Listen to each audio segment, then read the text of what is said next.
Hi guys, Martin88 here and welcome back to another FIFA 22 video and welcome back to another endgame tactics video here on the channel. That's right, FIFA 22 is fast approaching its end and I'm just wrapping it up with a few of my favourite formations and tactics in case you're still going to be playing or if you was just wondering.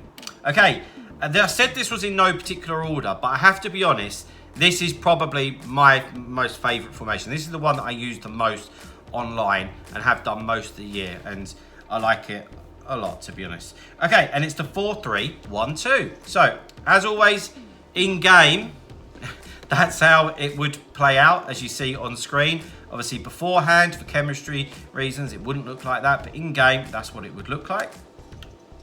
And let's show you the tactics and the player instructions. So here we go. Defensive style, I have on pressure on heavy touch, which is rare. I normally always say balanced. To be honest, you could easily just do balanced, but for some weird reason, I just have it on pressure on heavy touch. I can't give you any scientific approach to that apart from, yeah, I just did it ages ago and stuck with it, basically. It is a very, very aggressive formation, like the 4-3-2-1. I have to be honest, maybe I'm a bit over aggressive sometimes using this, which is maybe why I've got it on pressure on heavy touch. So I feel absolutely free to go to balanced. Okay, right, defensive width 45. As always, we want to try and stay nice and compact. We don't want to leave space through the middle of the pitch. That's where most people want to play, so keep that nice and compact. Defensive width 50. Fast build-up play, because I'm very much a player that when I win it, I want to break. I want to go. Go, go, go, go, go. Okay? And a lot of the time I would say have this on balanced. But if I'm talking about me personally, I feel like that I'm good enough to adapt that myself. But again, direct passing will help you with this anyway. So if you wanted to go to balanced, you could. But I have it on fast build up because I'm just hyper aggressive and just want to kill my opponent from minute one, basically. So yeah, there we go. Chance creation will always be direct passing. For me, that's what makes the most intelligent runs. So it is an absolute must to have on. Offensive width 55. Now I have that on 55 because I like my left-sided centre mid and right-sided centre mid just to be a little bit further apart when attacking. Hence, this is offensive width, okay?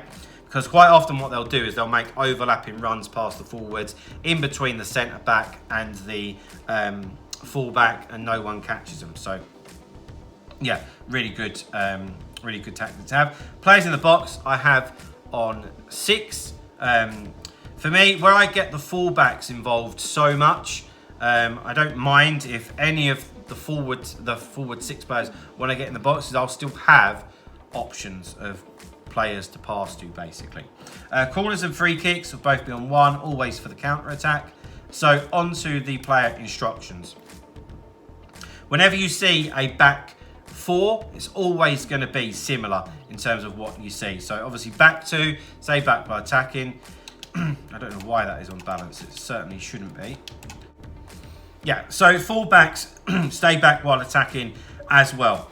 But as I always say, that does not mean that they're defending. No way. So in fact, for me, I'd say particularly Cancelo, but the fullbacks are a huge part of my attacking play because you can see that there isn't a lot of width in this formation at all, and they provide that, okay?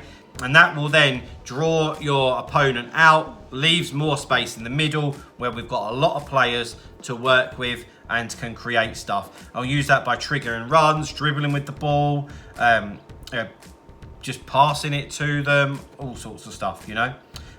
So yeah, very much get the fullbacks involved is the message. Okay, in the middle, very much like the 4-3-2-1. They are quite similar in a way, you know. Both very aggressive, and you can see that by the tactics and the instructions. CDM is on stay back while attacking. That is the difference. In this formation, I'm pretty sure that they're a CDM. So we have them on stay back while attacking and cover centre. We want them just to be the pivot, the guy to just hold it all together when there's just chaos going on everywhere else. Right CM and left CM, both on balanced attack and cover a centre. Like I said, like with the 4-3-2-1, we both want them to just be up, down. They do a big job for them. And to be honest, when I make my substitutes, after about 60-65 minutes, they're two positions I'll always look to change because I really need energy in those positions big time. The cam is on stay forward.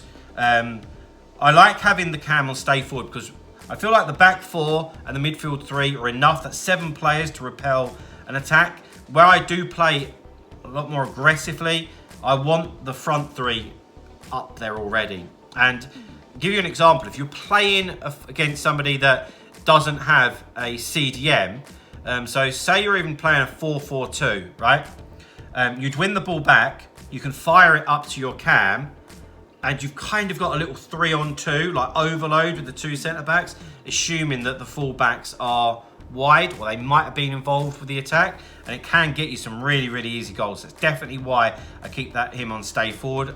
Also, if you have them on like balanced or come back, kind of messes around with like the shape of the team, and I just don't like that. Up top, I have one of the strikers just on balanced, if you will, and the other one would be in getting behind. So we've got that variation that I always talk about. One comes short, one's going. Otherwise, you become predictable and makes it a lot easier for your opponent to read you, which of course is not what we want in the slightest. So yeah, there we go, guys. That's the tactics and player instructions for the 4-3-1-2. Like I said, it's probably my most favourite formation. If you've got any questions about it, feel free. I do think that's really aggressive, the tactics that I have set up for this. So maybe you might want to, dial it down a little bit.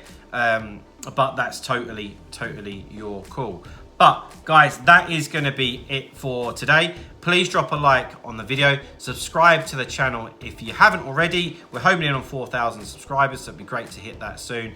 And keep your eye out for more endgame tactics videos coming up on the channel very soon. But for now, guys, I will see you later. Bye-bye.